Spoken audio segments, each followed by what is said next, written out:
Hello everyone, मैं Suresh Kumar WCS instructor. आज आपको फर्स्ट ईयर के लिए जो मैंने मॉडल टेस्ट बनाया था उसका पार्ट 1, इससे पहली वीडियो में आपको अच्छी तरह समझाया था। उसमें वर्क पावर एनर्जी वाले चैप्टर तक हमने कंप्लीट किया था 25 क्वेश्चन।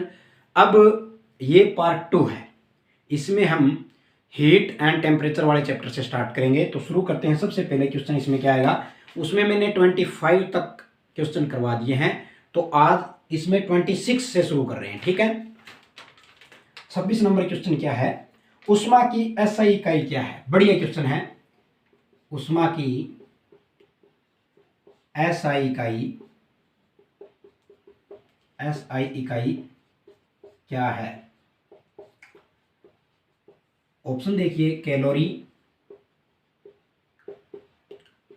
जूल, CHU और BTU। इनकी मैं आपको फुल फॉर्म बताऊंगा क्या होती है। सबसे पहले इनकी फुल फॉर्म क्या होती है आपको बता देता हूं। सेंटीग्रेड, C से सेंटीग्रेड, H से हीट, U से यूनिट, इसी तरह BTU से क्या होता है, ब्रिटिश थर्मल। T से क्या बन गया, थर्मल, और U से यूनिट। क्लियर। तो ये होता है सेंटीग्रेड, हीट। अगर बाय द वे आ जाए तो इनकी फुल फॉर्म आप ध्यान रखना। ओके। तो इसकी जो एसआई इकाई होती है वो जूल होती है, जो मैंने इस चैप्टर हीट वाले में बहुत अच्छी तरह बताया था। इसकी परिभाषा, इसकी इकाई पूरा डीपली अगर आपको उसमें पढ़ना है तो आप उस चैप्टर में जाके पूरा पढ़ सकते हैं। बहुत अच्छी तरह से मैंने बताया हुआ है। ठीक है। प्ले लिस्ट में आपको वीडियो मिल जाएगी फर्स्ट ईयर की। ठीक है। तो ये था पहला क्वेश्चन इसका। अब नेक्स्ट देखिए 27। उम्मीद करता हूँ ये आपको अच्छी तरह समझ में आया होगा। 27 क्या है, उष्मा को मापने वाले, उष्मा क्या होती है, हीट होती है, को मापने के लिए किस उपकरण का प्रयोग किया जाता है। उष्मा को मापने के लिए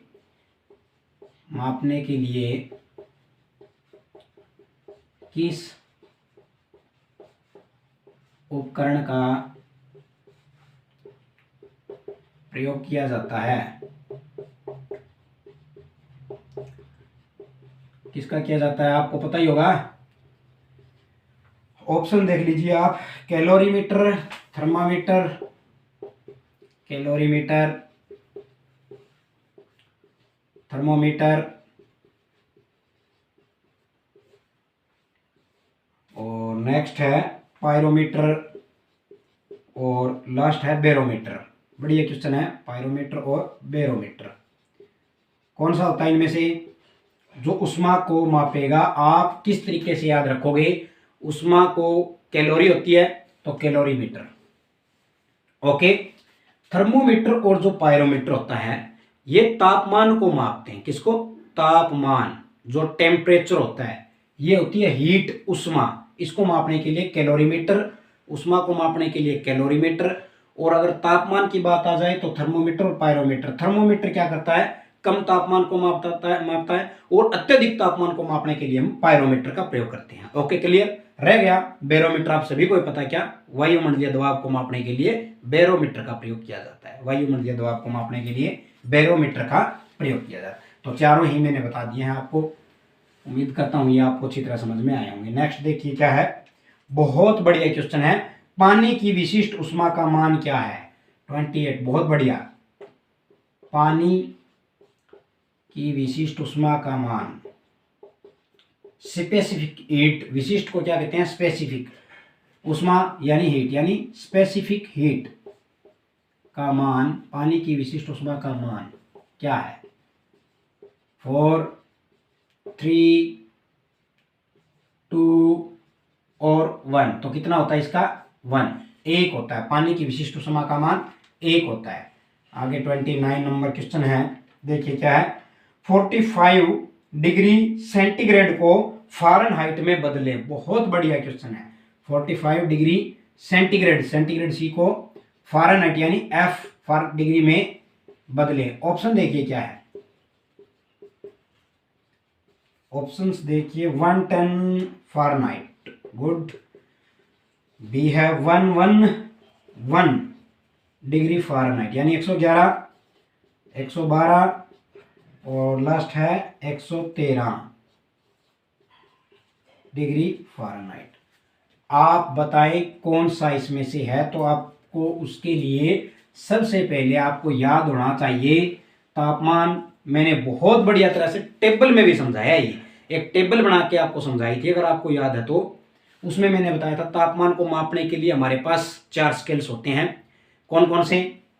सेंटीग्रेड, फ़ारेनहाइट, र्यूमर और केल्विन। उनमें कैसे उनका फार्मूला बनता है, उनका आपस में क्या रिलेशनशिप है उनका आपस में, वो भी मैंने आपको बताया था किस तरह से उनका रिलेशन बनता है। तो उसका फार्मूला क्या था? C divide by 100 F minus 32 divide by 180, यहाँ से 32 है ओके, और R डिवाइडेड बाई 80 सॉरी, और ये है K माइनस 273 डिवाइडेड बाई 100, ये था। और ये कैसे बना था वो भी मैंने आपको बताया था, याद करने का तरीका भी मैंने बताया था कि रटने की जरूरत नहीं है। C बटे में 100 बराबर F माइनस 32 बटे 180 बराबर R बटे 80 is equal to K minus 273 बटे 100। इनमें से अगर हमारे पास एक स्केल की वैल्यू है तो हम दूसरे स्केल की वैल्यू हम निकाल सकते हैं बाय दिस फॉर्मूला।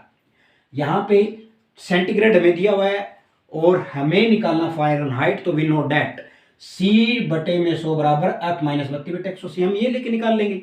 अगर ये कहता है कि आपको ये सेंटीग्रेड दिया हुआ है, र्यूमर निकालो, तो हम इसको और इसको ले लेंगे, यानी C बटे 100 बराबर 80 R बटे में 80 ये ले लेंगे।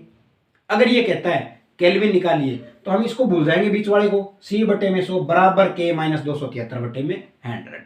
तो ये आप याद रखना, रट्टा मारने की बिल्कुल जरूरत नहीं है, अच्छी तरह समझ के करो। अब देखिए आप किस तरह से आएगा। अभी हमें इन दोनों को लेना है क्योंकि C और F हमें निकालना है। तो C बटे में 100, C कितना दिया है? 45 डिग्री। ओके, फार्मूला कैसे बनता है टेबल से आप सीख लेना, वहां प्लेलिस्ट में भी मिल जाएगी वीडियो। F माइनस, रट्टा मारने की जरूरत नहीं है, इसमें भी फार्मूले में बहुत बढ़िया तरीके से बताया मैंने, डिवाइडेड बाई 180। ओके, अब देखिए जो कट रहा है वो काट दीजिए ना आप, 1 0 से 1 0, ये कट गई ना, इक्वल है एक दूसरे के। और इसी तरह भी ये 5 से कट रही है, 5 से कितने में 5 निम 45, 5 दूनी 10, इसी तरह 2 एकम 2, 2 नीम 18, ये एक दूसरे से कट जाएगी। आपको पता इधर आएगी तो ऊपर होगी तो ये कट जाएगी ना, तो मैंने डायरेक्ट काट दिया है। अगर आपको नहीं समझ में आए तो आप वैसे नहीं काट लेना। 2 से कट गए, अब आर पार गुना करो, 9 की 9 से की 9 नीम 81 इज इक्वल टू, यहाँ तो 1 बचा है तो यही आ जाएगा F माइनस 32। माइनस 32 है, इधर ले आएंगे तो किसका हो जाएगा? 32 किसका हो गया? प्लस का। अगर लेफ्ट राइट से लेफ्ट लेके आएंगे तो ये चेंज हो गया ना। अब इनको ऐड करो तो कितना आया? 2 और 1 3 8 3 11 is equal to F। F आ गया 113 डिग्री, यानी 113 डिग्री अगर कहीं पे भी है वह आपका सही उत्तर है। अब बताओ आपको ये समझ में आया या नहीं? अगर ये कह दे कि यहाँ C की जगह R, अगर R निकालना हो यहाँ पे R में बदलें तो क्या करते हैं आप? C divide by 100 is equal to R बटे में 80 वाला फार्मूला ले और सोल्व करो, बस बात खत्म। बिल्कुल ईजी है, और इस पे कम से कम 2 सवाल आएंगे आपके, ये ध्यान रखना। तो ये अच्छी तरह से आप ध्यान करना आएगा, पढ़ लेना। उम्मीद करता हूँ ये समझ में आया होगा आपको अच्छी तरह। नेक्स्ट देखिए नंबर 30, बढ़िया बढ़िया क्वेश्चन है सभी इसमें। किस प्रकार की उष्मा, बहुत बढ़िया क्वेश्चन है ये भी भाई, किस प्रकार के उष्मा संचरण में, उष्मा संचरण में, किस प्रकार के उष्मा संचरण में उष्मा का ऊपर की तरफ प्रवाह होता है? उष्मा का ऊपर की तरफ प्रवाह होता है, ऊपर की तरफ प्रवाह है होता है। अब देखिए कौन कौन से हैं। कंडक्शन, हिंदी में भी लिख देता हूं मैं, इंग्लिश में भी लिख देता हूं। कंडक्शन ये क्या है, ठीक है। और कन्वेक्शन, कन्वेक्शन और रिफ्लेक्शन है और रेडिएशन है। रेडिएशन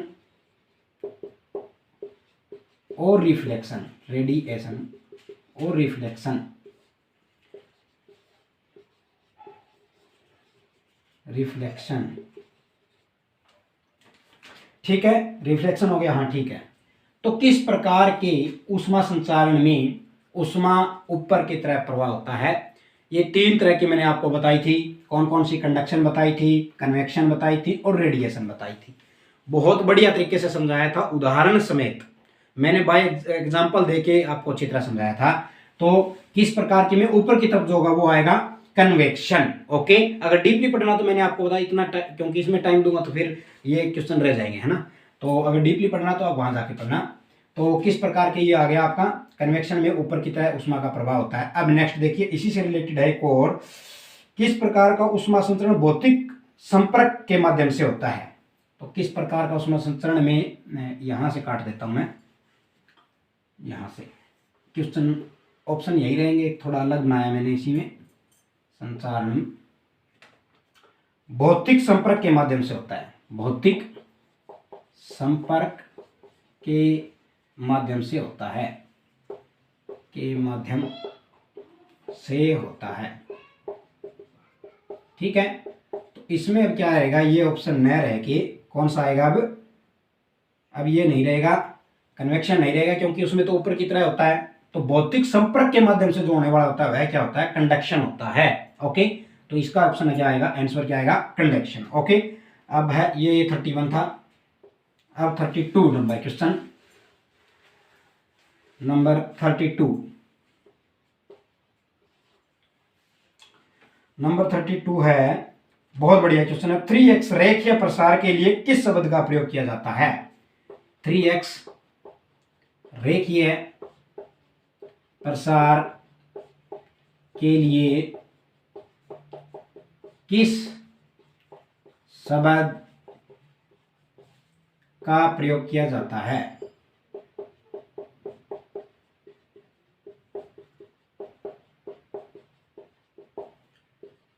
कौन सा है? देखिए अब आप, घर्षण गुणांक,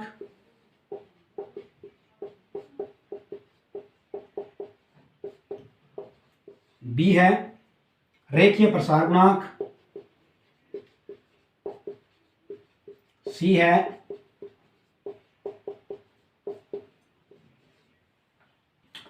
सुपर प्रसार गुणांक और डी है, ऑप्शन डी है घनीय प्रसार गुणांक।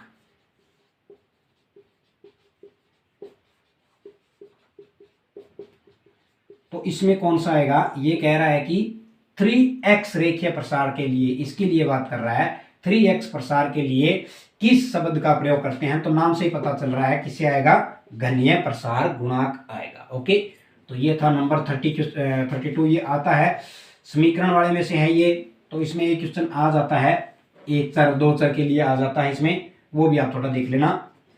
अब है नंबर 33, इनमें से उष्मा का रोधक क्या है? इनमें से उष्मा का रोधक है, इनमें से उष्मा रोधक है। बढ़िया क्वेश्चन है ये भी। उष्मा रोधक कौन से हैं भाई? थर्मोकोल, ऑप्शन बी है तांबा, ब्रास और एल्यूमिनियम। तांबा, ब्रास और डी है एल्यूमिनियम। सबसे पहली बात तो ये बताओ आप, मैंने पिछली वीडियो में भी बताया था ब्रास क्या होता है। ब्रास क्या होता है? पीतल। और ब्रॉन्ज क्या होता है? कांसा, कांस्य, ठीक है। तो इनमें से उष्मा का रोधक, इसमें भी उष्मा होती है, मतलब जाएगी इसमें, और इसमें भी है, इसमें भी है, तो कौन सा रह गया? थर्मोकोल। जो थर्मोकोल है वो उष्मा का रोधक है। थर्मोकोल उष्मा का रोधक है, उष्मा रोधी होता है थर्मोकोल, ठीक है। नेक्स्ट देखिए 34, इनमें से उष्मा चालक सर्वाधिक किसे? अब उल्टा आ गया पिछले क्वेश्चन से। इनमें से उष्मा का सर्वाधिक चालक किसमें है, सर्वाधिक चालकता किसमें है। ऑप्शन देखिए, किसमें सबसे ज्यादा उष्मा जाती है, मतलब ये बताना है हमें। ठोस बर्फ, सॉलिड आइस जिसको बोलते हैं, पिघलती बर्फ यानी मेल्टिंग आइस, आगे है पानी और वाष्प, पानी और वाष्प। ये वाटर हो गया, इसको क्या कहते हैं, स्टीम। इंग्लिश में भी बता देता हूं, ये क्या होता है, मेल्टिंग आइस, है ना। ये क्या होगी, सॉलिड आइस, आइस। ओके, तो सबसे ज्यादा जो उष्मा का सर्वाधिक चालकता इनमें से कौन सा होता है, ठोस बर्फ जो होती है वो होती है, उसमें उष्मा सबसे ज्यादा जाएगी। ठीक है, उष्मा का सर्वाधिक जो चालकता है इनमें से जो है वो सॉलिड आइस होती है, ठोस बर्फ होती है। नंबर 35, एल्यूमिनियम का क्वथनांक बिंदु। आएंगे भाई, ये क्वेश्चन आएंगे। एल्यूमिनियम का क्वथनांक बिंदु क्या है, क्वथनांक बिंदु है। ऑप्शन देखिए आप,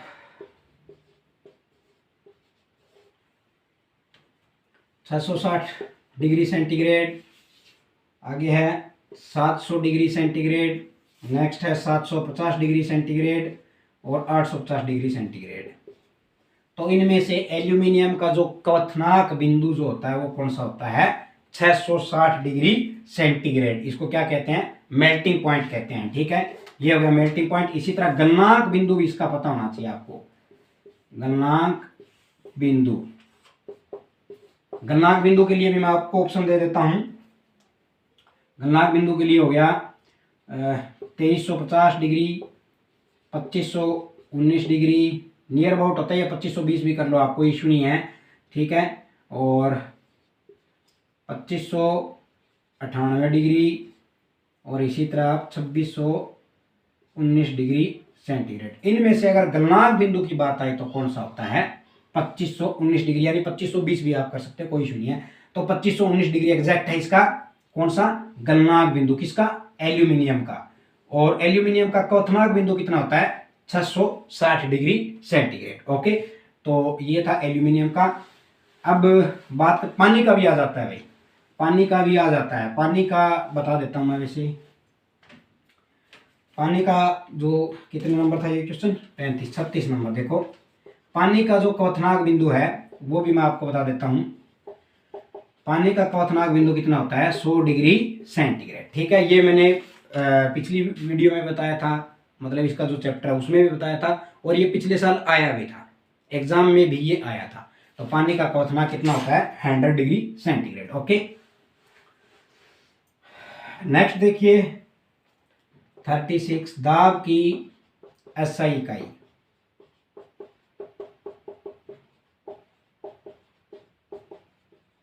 क्या है, दाब की एसआई इकाई क्या है, जूल, पास्कल, बार या न्यूटन।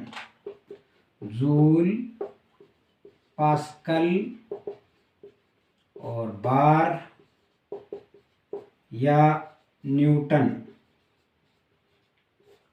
तो दाब की जो एसआई इकाई होती है वह क्या होती है, इसको इंग्लिश में लिख लो, जूल, पास्कल, बार और न्यूटन।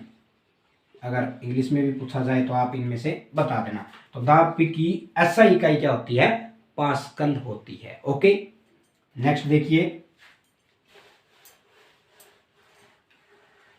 जवाब वाला हो गया। अब है किसी चालक, 37 है, किसी चालक में इलेक्ट्रॉन के प्रवाह को क्या कहते हैं। किसी चालक में इलेक्ट्रॉन के प्रवाह को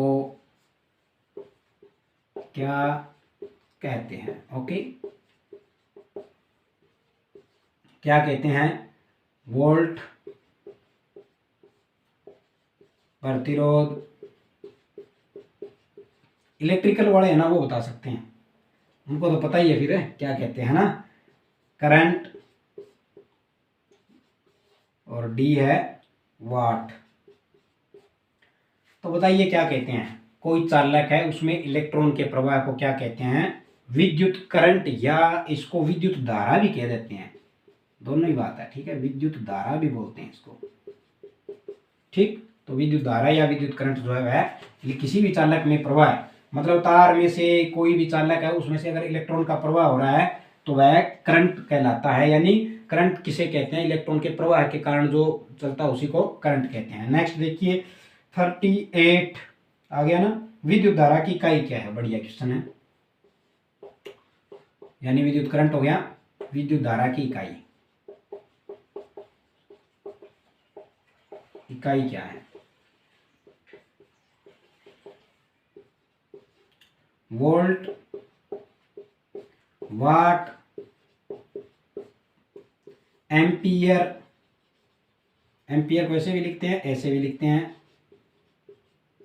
ठीक है, और हर्ट्ज, हर्ट्ज ऐसे HERTZ हर्ट्ज, हर्ट्ज। तो इसमें कौन सी विद्युत धारा की इकाई है, तो कौन सी होती है, एम्पियर, यानी करंट जो होता है उसको किस में मापते हैं, एम्पियर में। वोल्ट को किस, वोल्ट जो होता है वो किसकी इकाई होती है, वोल्टेज की, ये इसी में बता देता हूं आपको, वोल्टेज की इकाई है ये, वोल्ट होती है, ठीक है, वोल्टेज की इकाई क्या होती है, वोल्ट। ये वाट किसकी होती है, पावर की, यानी शक्ति की, पावर कह दो या फिर शक्ति, विद्युत शक्ति जो होती है उसकी इकाई होती है वाट, ठीक है। और हर्ट्ज जो होती है वो किसकी होती है, याद करो, फ्रीक्वेंसी यानी आवृत्ति, इसको आवृत्ति की इकाई या फिर फ्रीक्वेंसी, इंग्लिश में कहते हैं इसको फ्रीक्वेंसी, है ना, फ्रीक्वेंसी या फिर की इसकी आवृत्ति की इकाई जो होती है वो होती है हर्ट्ज। तो सारे ही क्लियर हो गई है, एक क्वेश्चन में 4 क्वेश्चन बन गए आपके, क्लियर। नेक्स्ट देखिए, नेक्स्ट है प्रतिरोध की इकाई 39, प्रतिरोध की इकाई क्या है, प्रतिरोध को क्या कहते हैं, रेजिस्टेंस, इंग्लिश में क्या कहते हैं, रेजिस्टेंस, ओके। रेजिस्टेंस की इकाई क्या है, ओम, ए व बी दोनों, और सी डी है वेबर पर मीटर। तो क्या आएगा इसका, प्रतिरोध जो होता है उसकी इकाई क्या होती है, ओम होती है, लेकिन ओम को किससे दर्शाते हैं, इसी से दर्शाते हैं, ये चिन्ह होता है दर्शाने का, है ना। तो दोनों ही हो गए ना, ये क्या होता है ओम, प्रतिरोध की इकाई क्या होती है, ओम होती है, और ओम को किससे दर्शाते हैं, ऐसे दर्शाते हैं, क्लियर हुई बात। तो रेजिस्टेंस की इकाई दोनों ही हो गई, और इसको आर से दर्शाते हैं, रेजिस्टेंस को किससे दर्शाते हैं, आर से, क्लियर। 39 हो गया, बढ़िया क्वेश्चन था। 40 नंबर क्वेश्चन देखिए क्या है, 40 नंबर है जी, 4 ओम और 6 ओम के दो प्रतिरोध को समांतर क्रम में जोड़ने पे कुल प्रतिरोध क्या है, 4 ओम व 6 ओम के दो प्रतिरोध को समानांतर क्रम में, समानांतर क्रम में, क्रम लिखो यहाँ, समानांतर क्रम में जोड़ने पर कुल प्रतिरोध होगा,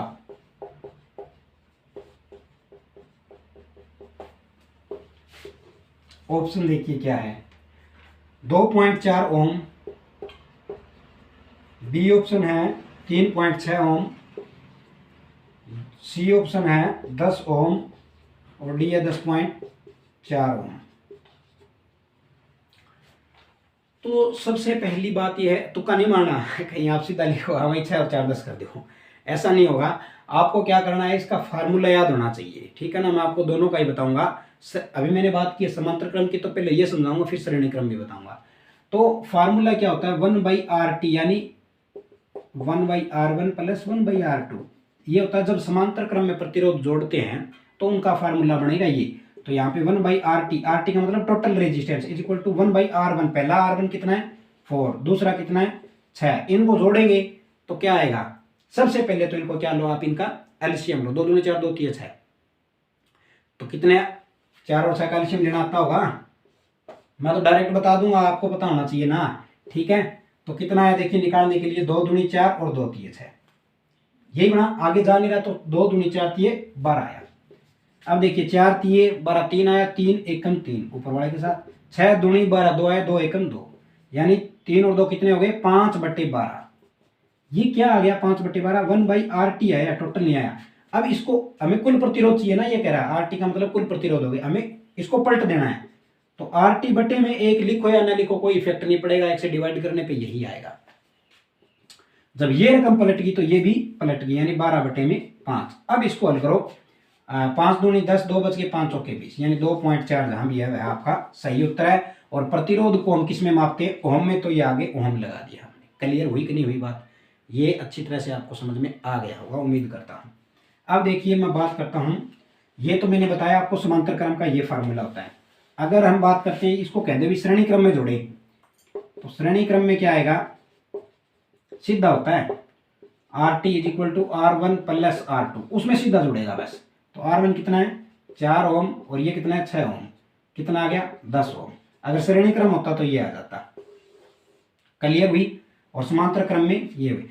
यहां से एक चीज देखिए आप, अगर क्वेश्चन ये आ जाए कि अगर हम प्रतिरोध को श्रेणी क्रम में जोड़ते हैं तो प्रतिरोध बढ़ेगा या घटेगा, श्रेणी क्रम में जोड़ने पे प्रतिरोध बढ़ता है। 4 और 6 थे और उससे ज्यादा बढ़ गया ना, लेकिन समांतर क्रम में क्या होता है, घटता है। ये हमेशा याद रखना। क्लियर। नेक्स्ट 41 क्या है देखिए, R is equal to 50 ohm है, V is equal to 220 volt हो, तो I याद करें। 50 ohm, V is equal to 220 volt हो, I याद करें। ऑप्शन देखिए, 4.1 एम्पियर, 2 एम्पियर, 4.3 एम्पियर, 4.4 एम्पियर, क्योंकि करंट किस में मापा जाता है, एम्पियर में। तो फार्मूला क्या होता है, V is equal to IR। V कितना दिया हुआ है 220, I कितना दिया हुआ है निकालना है, R इधर आके डिवाइड आ जाएगा, कितना है 0 से 0 कैंसिल, 5 चौके 20, 2 बच गया, 5 दूनी 2 20 बन गया, 5 चौके 20, यानी 4.4 एम्पियर। जहां भी होगा वह आपका सही उत्तर होगा। आपको याद करना है बस ये, ठीक है। ओम का नियम के अनुसार जो फार्मूला बनता है V is equal to IR, इसमें 2 वैल्यू दिए, एक निकाल दो आप। हमें I नहीं दिया, I हम निकाल देंगे करंट। अगर R नहीं दिया होता, I दिया होता तो हम R निकाल देते, ठीक है। तो इनमें से आपको 2 वैल्यू मिलेगी, एक निकालनी, इस फार्मूले के तहत आप निकाल सकते हैं। 42 नंबर क्वेश्चन है। नेक्स्ट, चुंबकीय क्षेत्र की तीव्रता की इकाई क्या है। चुंबकीय क्षेत्र, चुंबकीय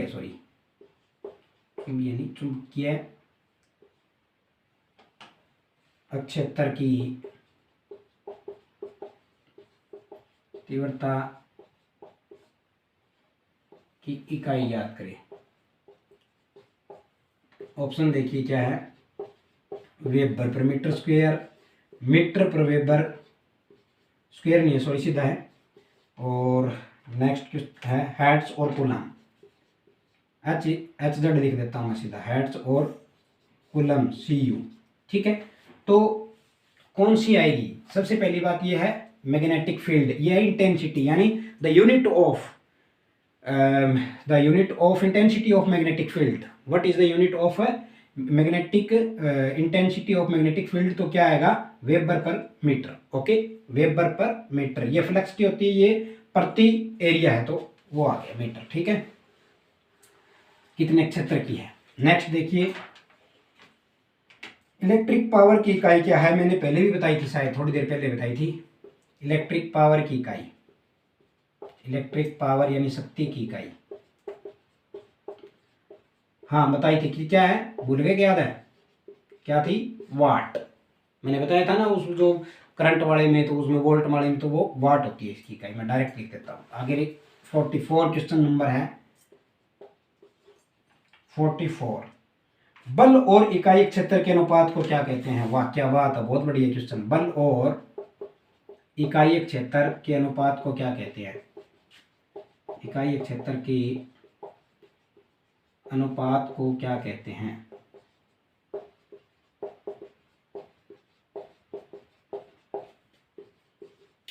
कार्य और दबाव यानी दाब कह दो, सी है शक्ति और डी है ऊर्जा। क्या कहेंगे हम इसको? बल और क्षेत्र इकाई के अनुपात को क्या कहेंगे? प्रेशर यानी दबाव। कितना बल लग गया और कितने एरिया के ऊपर वो बल लग गया है, तो बल बटे में इकाई क्षेत्र के अनुपात ये बढ़ गया ना, यानी क्षेत्रफल बढ़ गया, तो इसके क्या कहेंगे हम? दबाव कहेंगे या दाब कहेंगे, प्रेशर। ठीक है। लास्ट क्वेश्चन क्या है 45। एक बार में कितने पास्कल होते हैं? एक बार में कितने पास्कल होते हैं?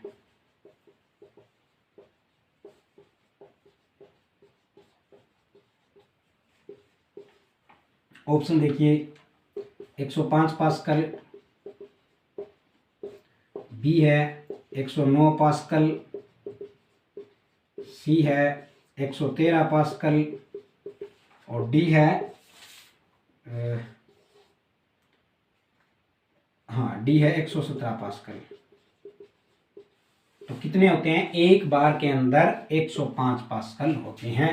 ये कुछ क्वेश्चन थे जो पार्ट 2 में मैंने आपको बताया। अभी भी पार्ट 3 एक बाकी और है, उसमें मैंने 3 चैप्टर और छोड़ दिए, लीवर वाला, उत्तोलक वाला और चतुर्भुज त्रिभुज वाला, जिसमें हम मेजरमेंट के बारे में पढ़ेंगे, और ट्रिग्नोमेट्री। तो ये 3 चैप्टर मैंने छोड़ दिए, उनके और अलग से क्वेश्चन बनाऊंगा, बढ़िया बनाऊंगा।